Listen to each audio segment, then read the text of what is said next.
Hello, this is Ivan. I am going to show you how to make your pivot tables a bit more interactive and user-friendly.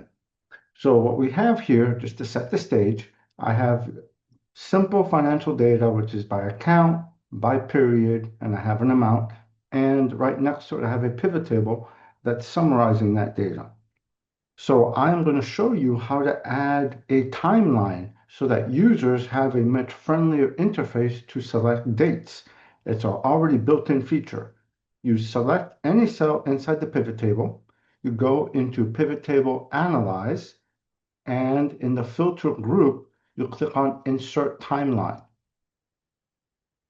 The wizard will look for a date field, which is period. It's formatted as a date in Excel. I select period and I click on OK, and this little widget will appear where your users can now select the date interactively.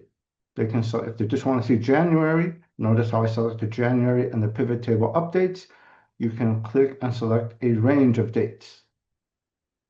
So that makes it a little bit more elegant, and your users are going to think it's a very nice addition to a pivot table.